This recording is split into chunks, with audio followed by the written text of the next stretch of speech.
have you started using Office scripts yet? You've probably heard of them. You're probably already familiar with VBA and maybe just macros, but why do you need Office scripts?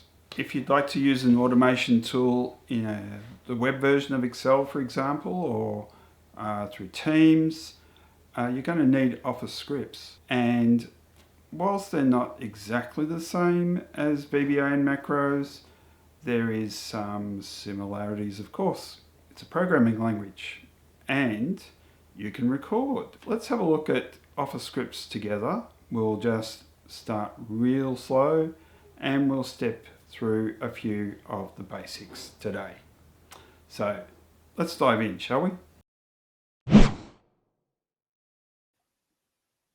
To access Office scripts, you need to get to the Automate tab on the ribbon.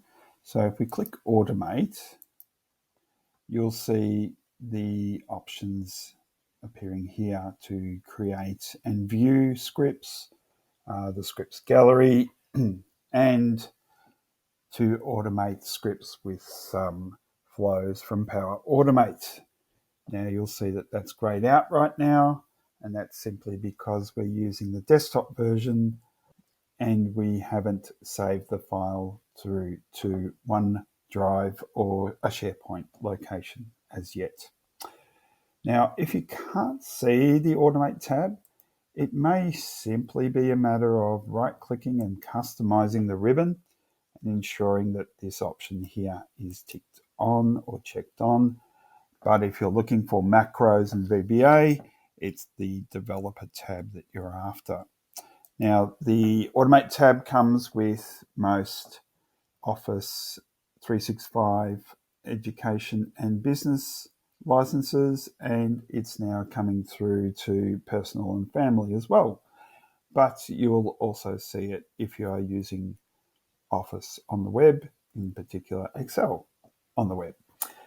So what we'll look at first off is a little bit about scripts and kicking it off. We'll do a simple one which will help at least get through how to physically record a script. So on the Automate tab, we have New Script, and you can see here we can still write code if we like to write code. And in many instances, you will have to write some code to make things work across many different scenarios. We'll come to that a bit later on. But you can, of course, just start off creating little snippets of code from recording to do simple little tasks that will make your life easier. So if there's something you do repeatedly, try to record it and see if you can get that as a recorded piece of code that you can just run on every brand new worksheet that you create, for example. Now, view scripts shows us our recent scripts and scripts that are in this workbook, and of course, all the samples. And that's what's displayed here in the gallery is the samples and recent scripts that we just talked about. And the samples are quite cool just to be able to have a look at and see what Microsoft provides. There's some good little techniques and ways to steer you through to going that next level after just recording. And finally, as I said, the Power Automate won't switch on until we save the file in OneDrive or we are using our Excel on the web. If we click on New Script and choose Create from Recording, we are recording. So all the steps, the actions that we do now will be recorded. So clicking on B4, you'll notice nothing happens by just clicking on a cell. So let's enter something here. We've now got the word activate in there. When we hit enter, set cell B4 to activate. So it's basically saying in cell B4, enter the word activate. Click home because we now want to fill and bold that cell. Awesome stuff. And we'll click on A1 Notice nothing happens to record that action. We'll hit stop. And there is our code as some text that we can still edit in a very generous way, like so. That doesn't last too long once we do some things. Okay, so let's give this script a name. Activate text with format. Now, you'll notice, let's correct that spelling. You'll notice if I hit a space, we get this warning here. So script names cannot end with a space or white space. So we have to end with some text, but we can have spaces along the way. All right, so that can go to any particular location you wish to specify, but there is a generic spot that it goes to, which is an Office Scripts folder on your local computer. All right, so that's gone in.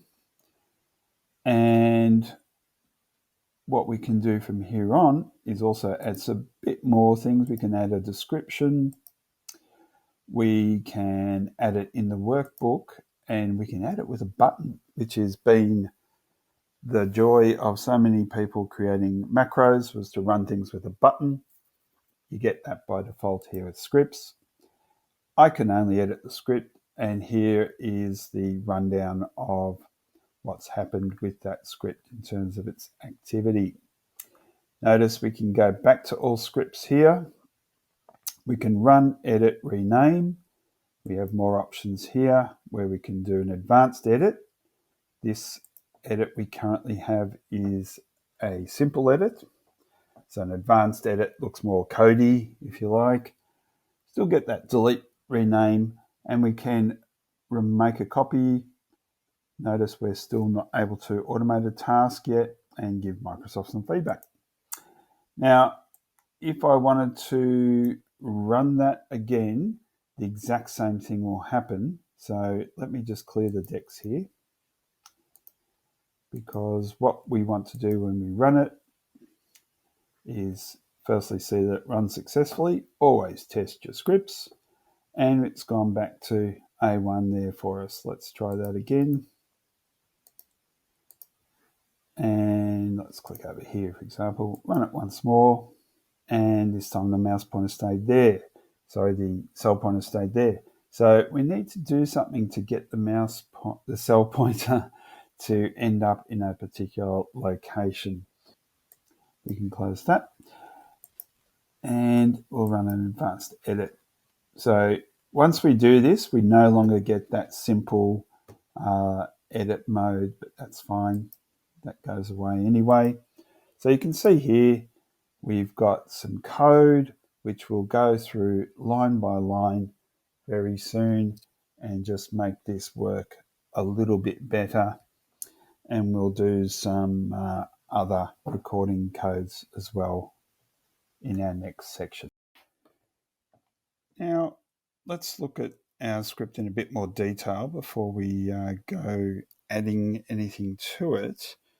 So if we click on the edit button in the code editor, we'll see the first part of the script is the thing that starts all of our scripts, and that is just to simply say we're working with Excel scripts in this workbook.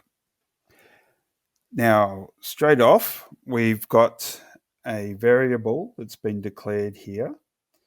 So it's saying let the word selected sheet equal the workbook get active worksheet command. So that command or activity or action will, when referred to by our wording here of selected sheet, that will allow us to set some various actions or formatting, as we'll see, using that word repeatedly. So we wouldn't have to keep referring to the range or the worksheet on a regular basis. So our next step is you'll notice that here in line 3, the two forward leaning slashes, are saying some text describing what's going to happen in the next script command.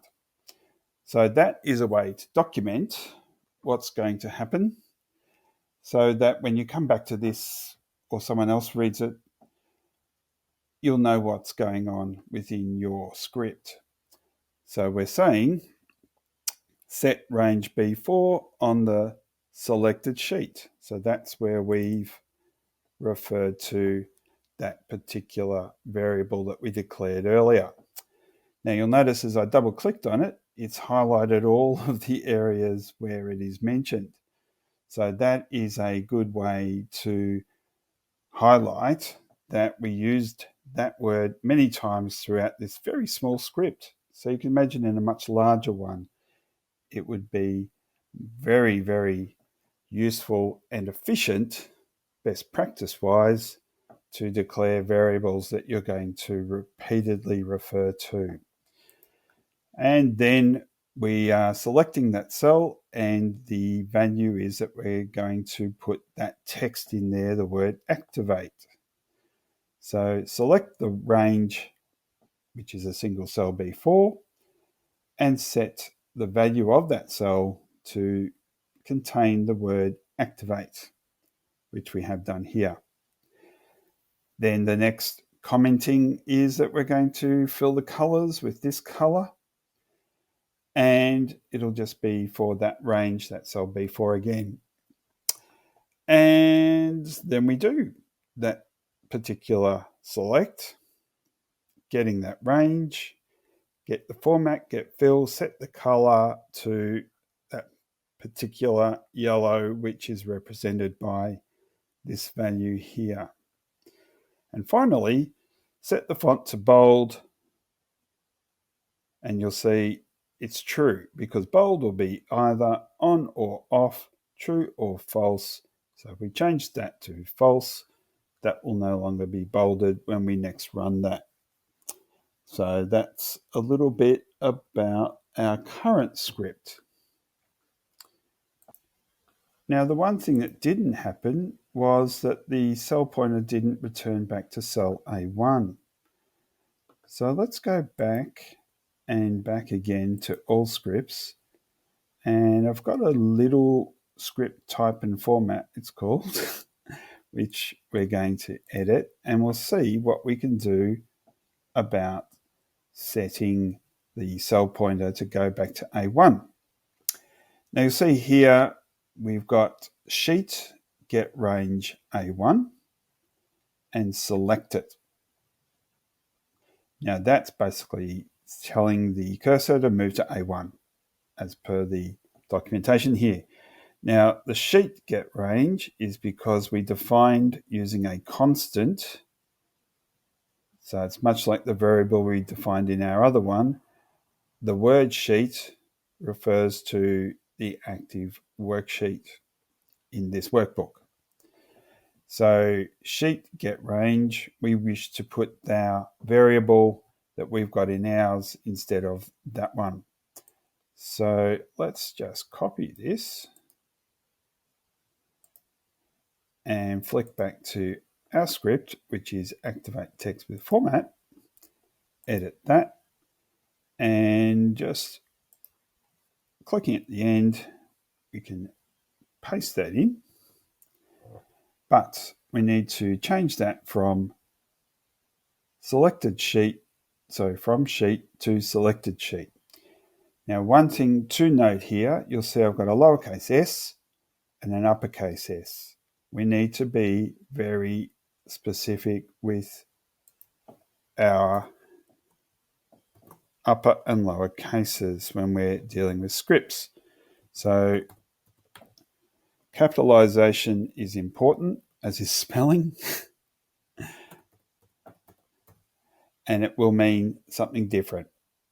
So select sheet, get range A1, select. Now we've made a change. We need to save and it tells us here we've got unsaved changes. So if you're doing a lot of work, save. Like anything else, save and save regularly. Righto, let's test it out. We'll give it a run.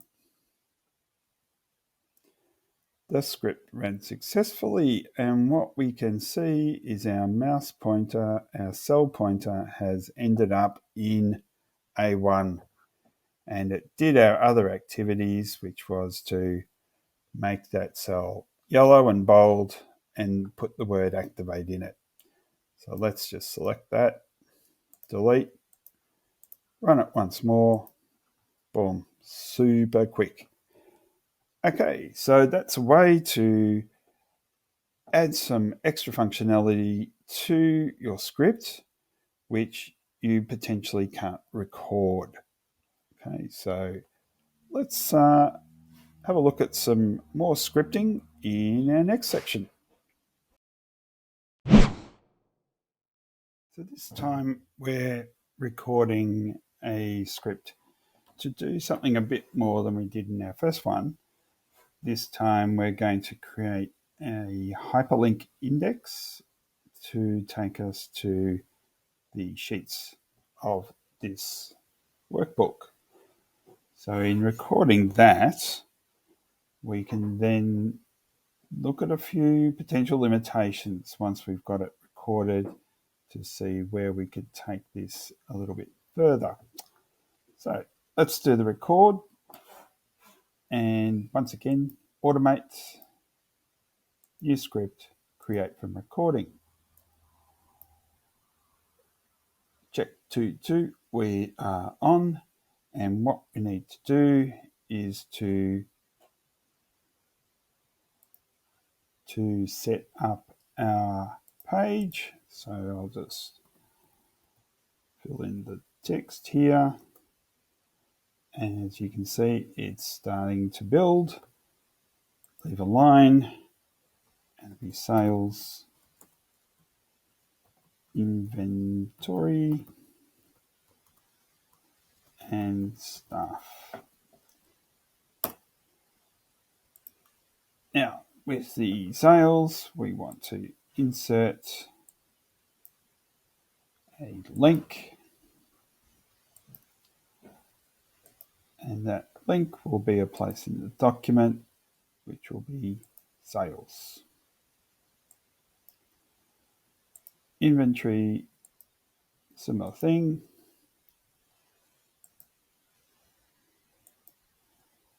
And staff, the final one.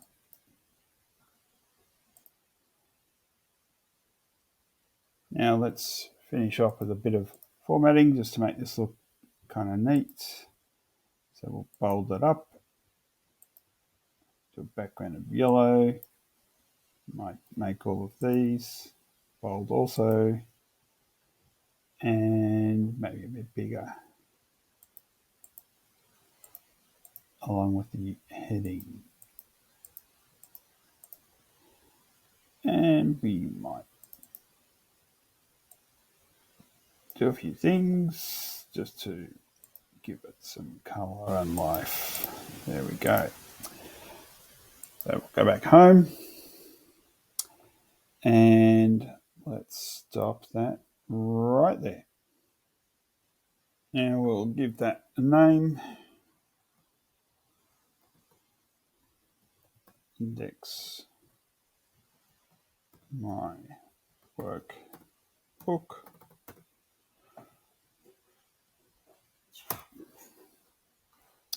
And let's click on edit and we'll see the text that we've got.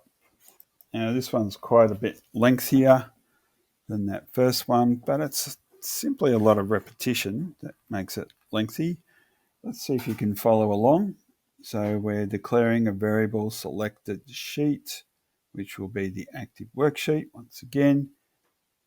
And we're selecting the range, B4 putting index there, B6 gets sales, B8 gets inventory, B10 gets staff, and so on.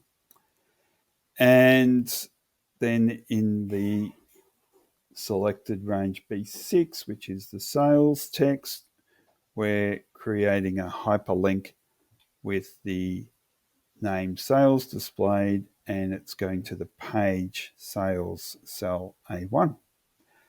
Similarly with inventory and staff, and then we're doing all of that formatting underneath. All pretty good so far. Let's delete this and rerun our script. So all of that has been put in place super quick. Now let's delete that once more, and let's try to break this. So we'll click here and we'll call sales something different so it happens. Sales 2026, and run once more. Because we called this tab Sales 2026, when we try to click Sales, look what happens. The reference isn't valid because we don't have a worksheet called Sales anymore. So we'll just acknowledge that. Okay, let's change it back to 2026. And let's try it once again, and this time it works. So when we've changed the tab name, of course, within our script, we would have to vary it in there also.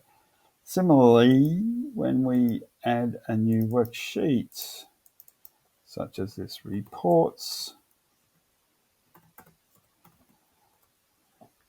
and in adding a new worksheet, that should not be included in our script either. So running once more, ends at staff, we would have to add the script text to add our report in.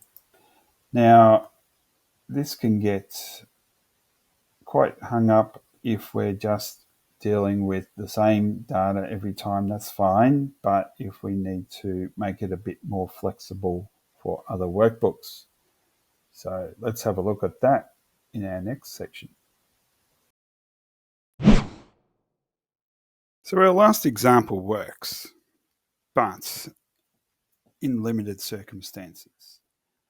Now, if a spreadsheet is added or renamed, that's what made that last one have a little problem. Here we have a number of sheets and we want to place our index or table of contents on our home tab, our home sheet, and we could have any number of sheets in this example.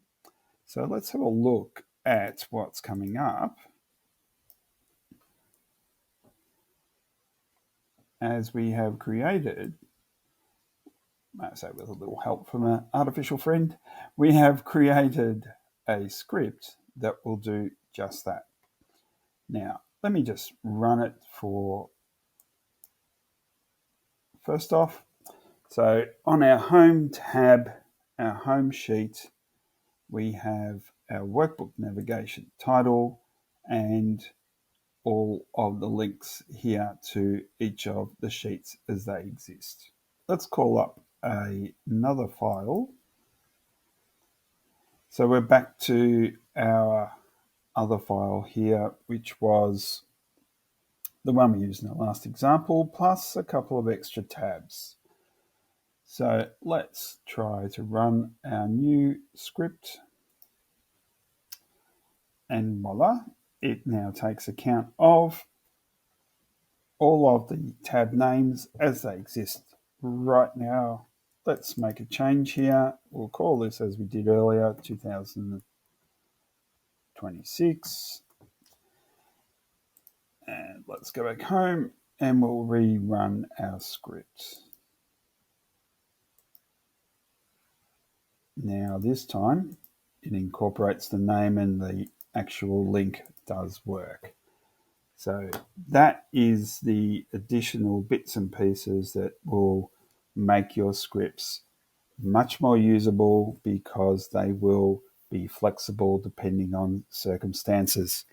So let's have a look at the script in a little bit of detail, see what's allowing us to do that. So first up, we're saying let the home sheet variable equal a worksheet called home. And basically, we're then just checking to see if the home worksheet exists. In our case here, it does. Otherwise, it was going to create that worksheet because that's the important part where we need to place all of our links. Now, after we've checked and or created, we then clear out everything so we don't have any links that shouldn't be there or any other distractions on that worksheet. So home is then given a clean look to it. Then we're setting up the header. So we're going on the home sheet to range B2 and adding our header value and then doing some formatting to set it to bold. Now here's the wonderful thing, the dynamic part. We get all of the worksheets. So we're setting a variable here called all sheets. And all the worksheets in this workbook are going to be in an array in memory. And then we're also setting a variable called start row. And that's the counter starting point. So as we iterate through each sheet performing some actions, start row is defined as number 4. And that, if you look at our workbook here on row 4, that's our starting point. And then each iteration goes through and adds it on the next row. Very important to do so, otherwise every link would appear on the same cell. So we're looping through every sheet in this section here, and we're getting the sheet name for each. So that's being applied to every single sheet that's in that array that we already created. Now, we're going to skip any sheet name called home because we don't want a link placed on that worksheet. And then we're creating internal links and formatting them appropriately. So we're sorting out an address with a variable, which will be the sheet name based on the cell A1. And the target cell will be the home sheet, which we defined earlier, and somewhere in row B based upon the start row number. Now, if you recall, start row is already set to number 4. So in essence, the target cell where we're going to place things, firstly, will be B4. And in that target cell, we then set a hyperlink based upon the text to display, which will be click to view plus the sheet name. And the address will be the address. So those things that we defined earlier. And here's a little wonderful thing that keeps it going, and that's the counter. Start row will be adding 1 each time it gets to this point here. And that will happen as many times as there are sheets. So starting at 4, 5, 6, 7, 8, no more sheets, and we go on to the next section. And that is polishing it all up. So that's going to column B, auto-fitting the columns, and activating the worksheet home. That's what this new one does, which you can't record those actions, but it simply allows the worksheet, each individual worksheet, to be examined, the name drawn out, creating the hyperlink, and stopping when we've looked at all the sheets. Now that is a little bit to take in. I hope you would watch this video a couple of times. I will create access to the Office scripts for you so you can examine those, play them out with your own files, and I hope that your workplace does allow you to run Office scripts after all that, so that there's no problem getting the practice in. Okay, well, just touching the surface here. We haven't even started typing or writing Office scripts yet. We did so through our proxy AI, but that is the way you can get stuff done real quick these days. So utilizing AI to write at least a big chunk or to start you off with your scripting so that you can work with the best practices. I'll leave it there, and I look forward to seeing you in the next one. I hope that will be because you've subscribed and liked this workbook, and we'll see you there.